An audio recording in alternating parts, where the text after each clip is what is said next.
Okay, so today I want to present you some preliminary results of sorts of a project on which I'm working with Melanie Bohrer and Christine Lücke, who are also at Magdeburg, just as I am too. And this project is on the, let's say, spillover effects of parental unemployment on the children in those affected families. Why do we think that this is interesting? Why do we started this project? Well, first of all, we think that this is interesting as such, I guess.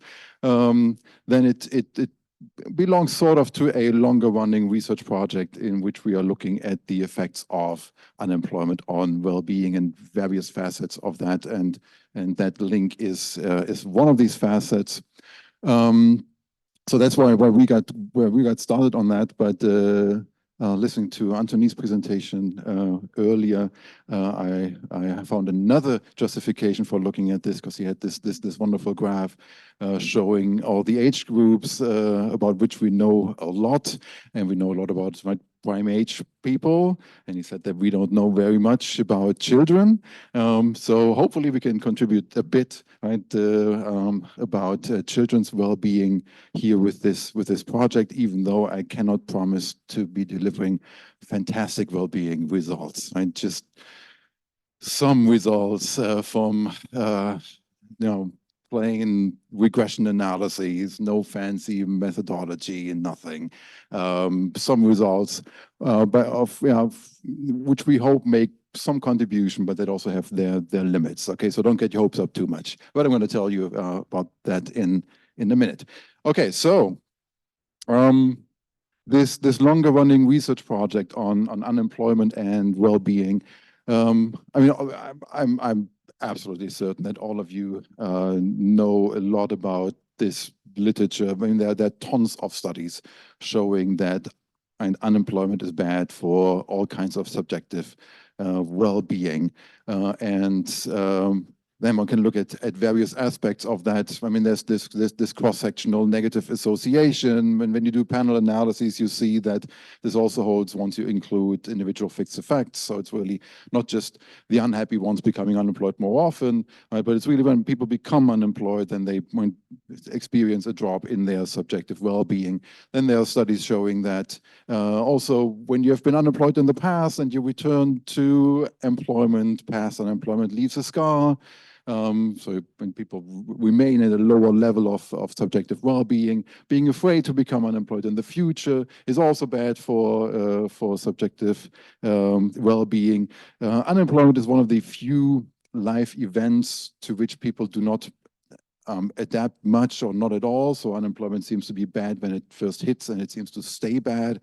Okay, so there are all these findings, and then there are some studies looking at spillover effects of unemployment.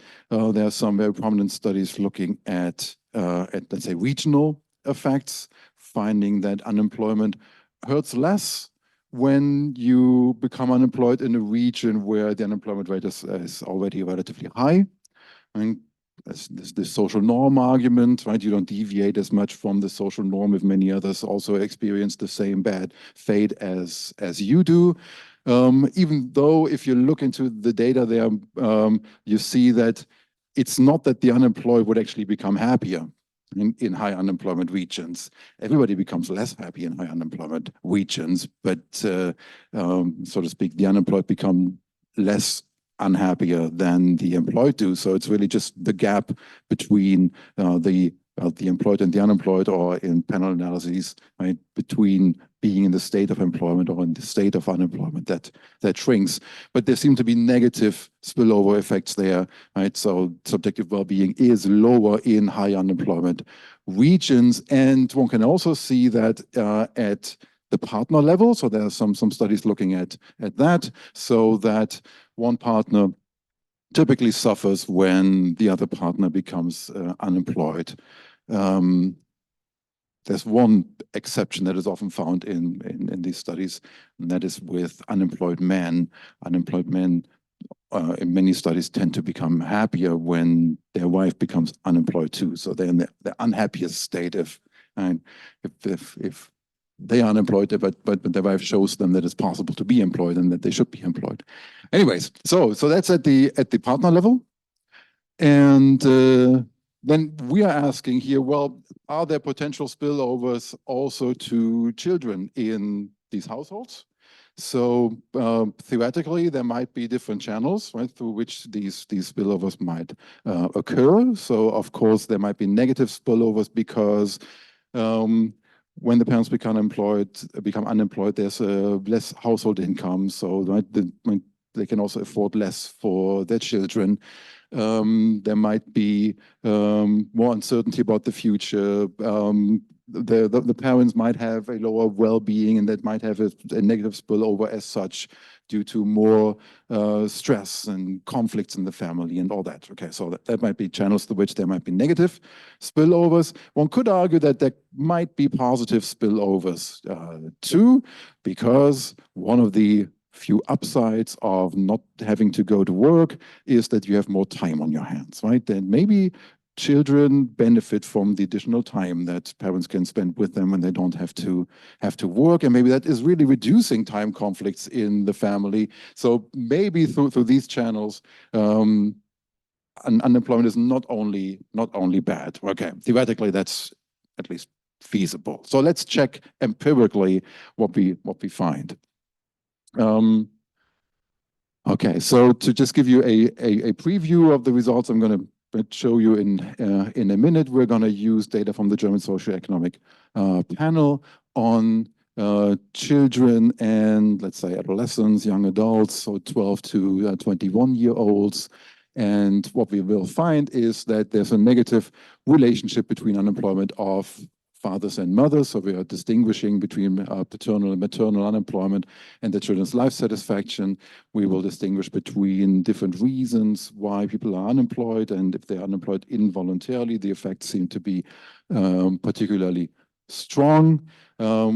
We find some evidence that these negative effects also survive the inclusion of individual fixed effects. And then we do some heterogeneity analysis where we will not find any evidence for differences according to age and gender. And we will also look at the impact of the regional unemployment rate, and we'll find some heterogeneity there that I'll talk about.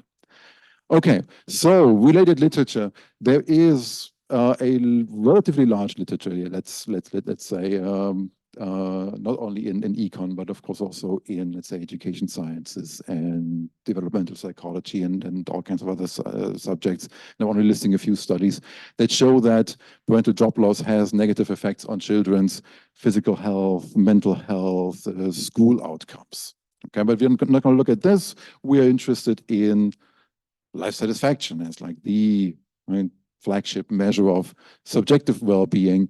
And there is not much literature yet, but there is some to which we try to connect and contribute. So the first study that we came across on this subject was by Michael Kind and John Haskin-Deneau, that for some reason never got published in a journal, and just out as a discussion paper. They used data from the German socioeconomic panel on 17 to 25-year-old children, so older than the group that we are looking at, and they do not find an effect of parental unemployment on daughters, but a negative effect on sons' life satisfaction. Then there's a study by Nick Pottery and Vanois, published in Labor Economics, using BHBS, right, British data, 11 to 15-year-old children, and they find that younger children actually seem to benefit from parental unemployment. Older children seem to suffer, and then they find some kind of cross-gender effects here. So young girls seem to benefit from paternal, and young boys seem to benefit from maternal unemployment. And then another study we found was by Bobogna et al., published in the ITSA Journal of Labor Economics, using Australian, right, HILDA data. There you have going back to Anthony's presentation earlier, the holy trinity, I guess, of household panel studies, right? German, British, and Australian data. So with the HILDA data, they looked at kids 15 to 20-year-olds and find negative effects of mothers' unemployment.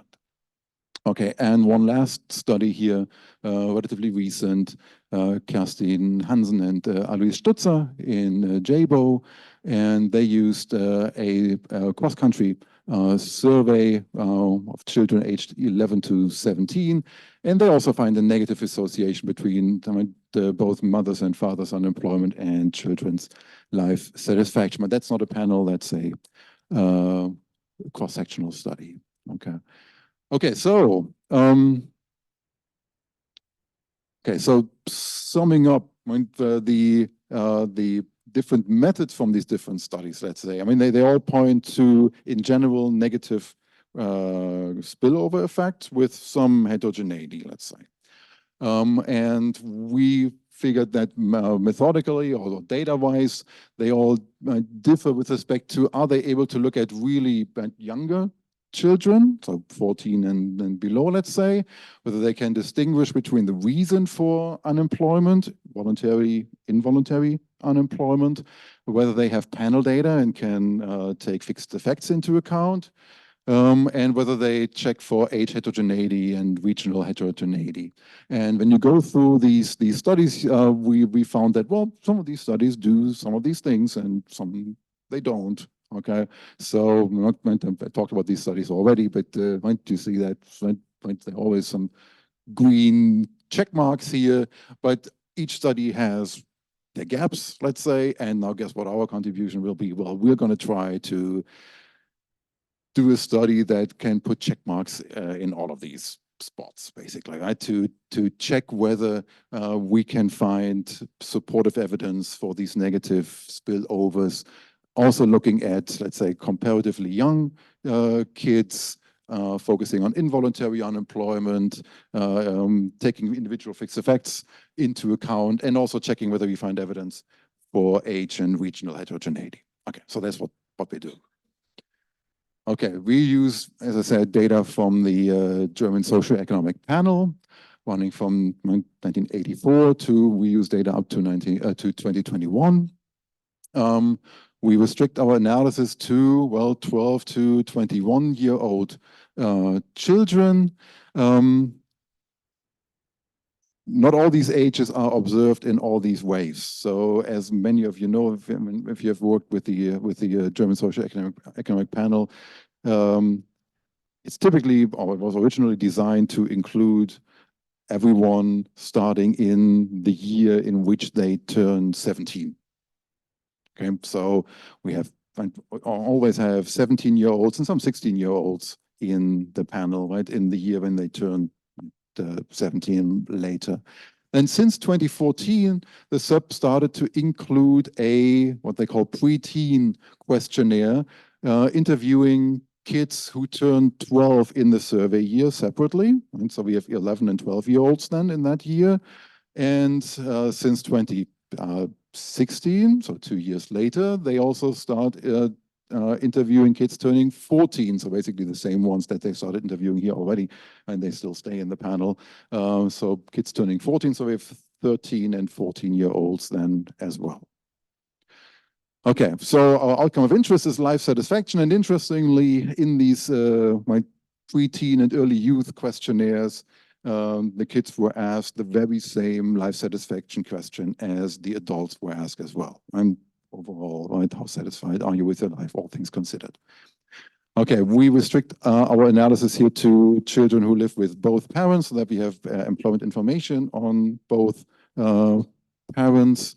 And then in our studies, we typically distinguish between voluntary and involuntary unemployment based on the information why the parents lost their job. Right? They ask, why did you lose their job? And when they say that they lost their job because either their plant closed or there was an employer-initiated dismissal, we count that as involuntary unemployment. If they say that they quit themselves or a temporary contract ended or something like that, then we would not count this as involuntary unemployment in the strict sense. Okay.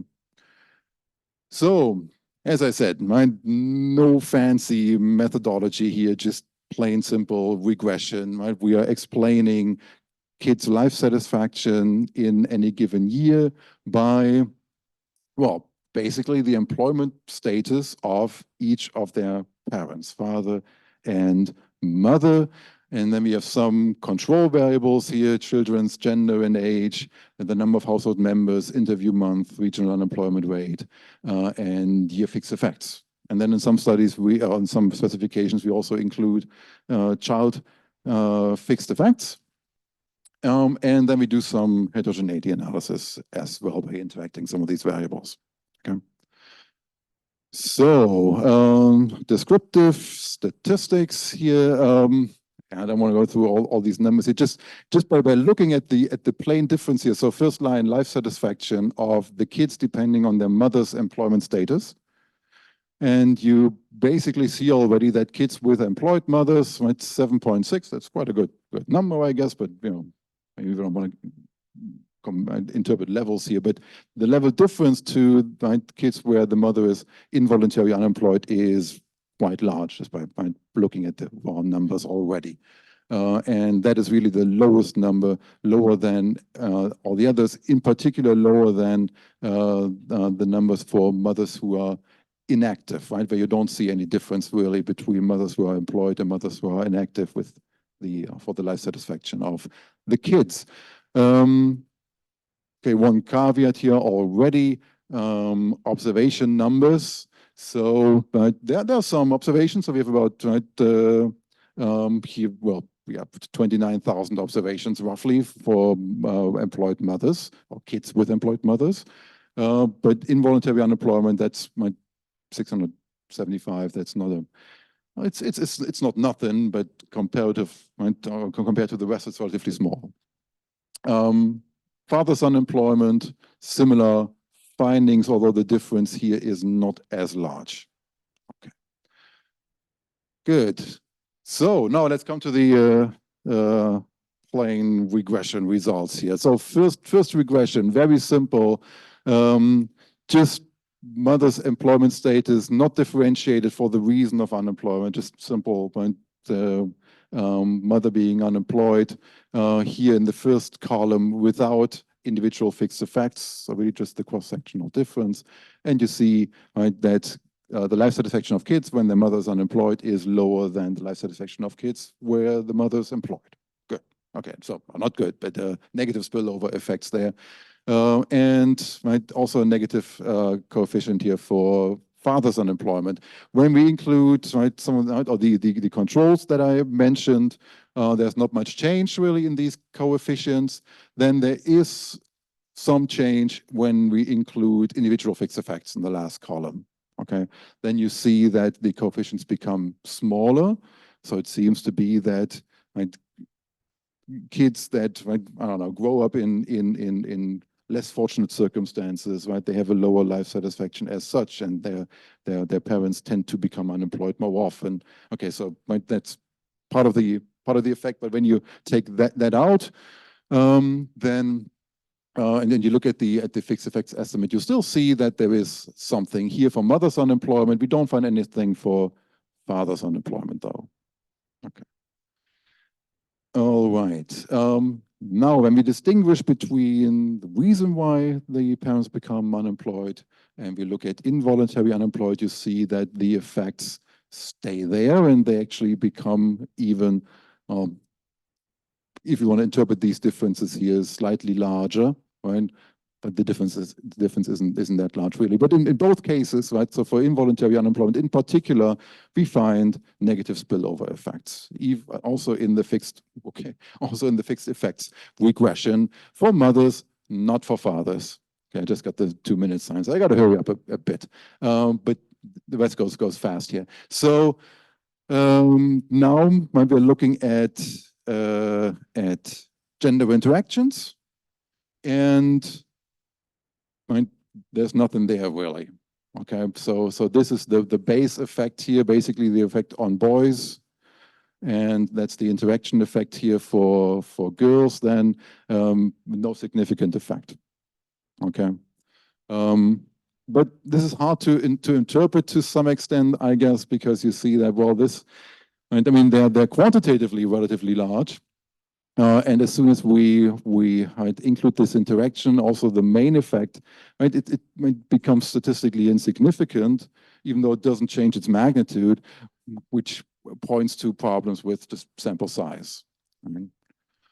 Okay, so sample size is an issue in really interpreting the non-finding of a gender difference here.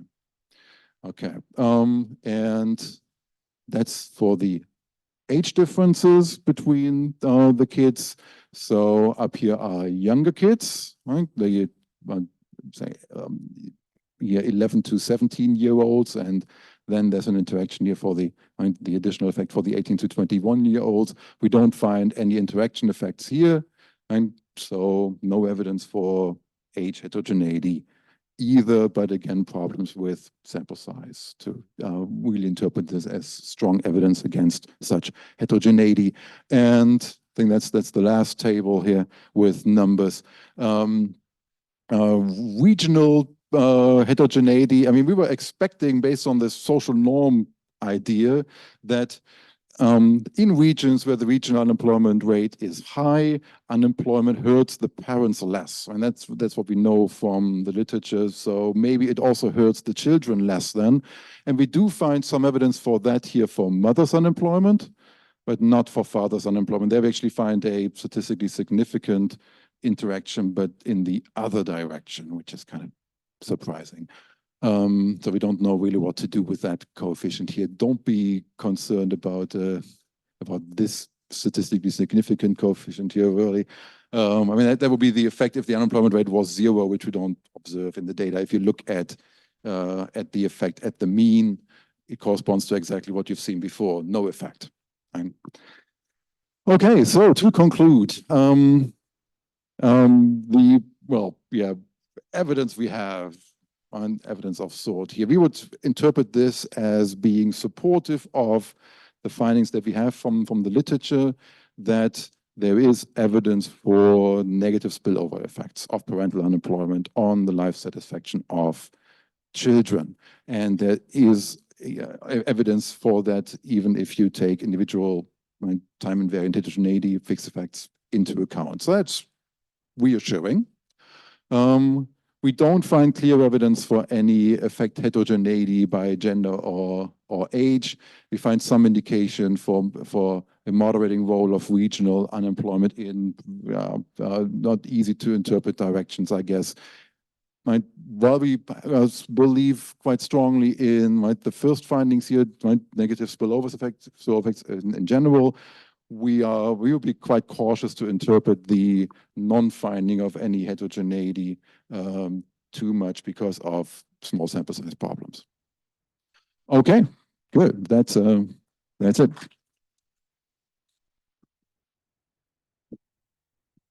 Questions?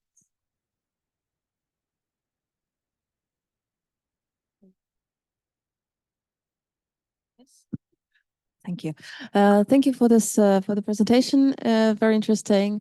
Well, I was having my own thoughts, of course, and some minor things later. But I was to clarify two things. One on the whether you were only having in your sample or using your sample 2-parent families, right? Just to make sure that that's correct, because one single family has, or a single parent family has different dynamics.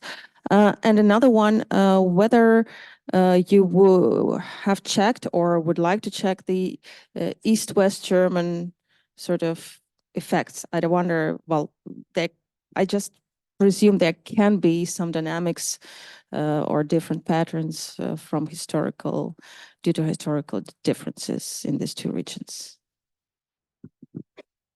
3 more, and then Jonathan. Normally in the literature, we find sort of stronger effects of unemployment among men than among women. Here we find a stronger effect of unemployment of women.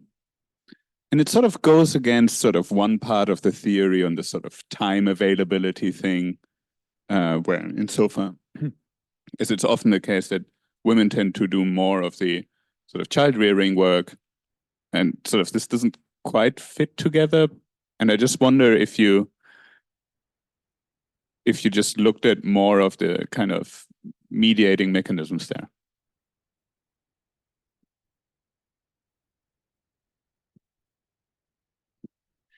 So thanks. I have two questions. I hope you didn't say it during the presentation. But the first one is, so are these kids answering the question on life satisfaction? Is it a special module where they're answering? Because typically in SOEP is 16 or older.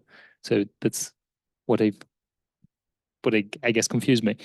And the second one is just about the interpretation of the coefficients, which is, should we interpret it as the difference 1 year? So if you got into unemployment 1 year before, or if you're in a state of unemployment.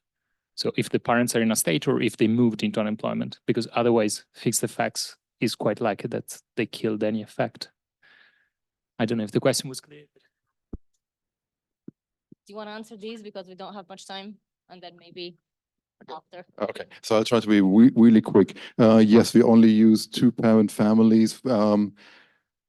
We tried to look at 1-parent families, but there's just too little data on like one parent, like one father families. There are hardly any in the data. There are some like single mother families, but too little data to exploit the difference then between the states of employment and unemployment. So unfortunately, we couldn't present separate analyses for that. East-West, we haven't looked at that yet, but we should, because we know that women, especially women, react very differently to unemployment in the East than they do in the West. Okay. Strong effect on women here, which is contrary to the literature. Yes. So it is puzzling to some extent that we find a stronger effect of mother's unemployment than of father's unemployment. What might be? I mean, now I have to just speculate, because we really haven't looked in the data, or it's limited what we can do with the data. But my expectation would be that mothers spend more time with their kids. Right? So whatever they feel and how their life circumstances changes might have a stronger effect on the kids than what happens to their fathers, who might just be, on average, more distant. Maybe. And yes, right. And yeah, so we will look at whether we can find some evidence to back that up. Yes. Do kids answer the life satisfaction question? Yes. And they really get the very same question. We could argue what they make of this. What does the life satisfaction of kids really mean? But, you know, I mean, I guess we are typically agnostic about that, with all the discussions that we had over the past two days. But with individual sovereignty, I mean, kids are the ones that can judge how satisfied they are with their life. And probably very, very different things matter to them than to adults. But it still seems to be the case that they can give an answer to that question. Yes, so I mean, in the fixed effects regression, we really look at people that move in and out, or kids whose parents move in and out of unemployment, and we look at the contemporaneous effects. And we've also tried to look at this as like an event study kind of thing. So when parents become unemployed, what happens to the children afterwards? But really, once the parents return to employment, you don't find anything really. So if you do this as an event study, just looking into the future, you don't find any effects. It really seems to be a contemporaneous effect.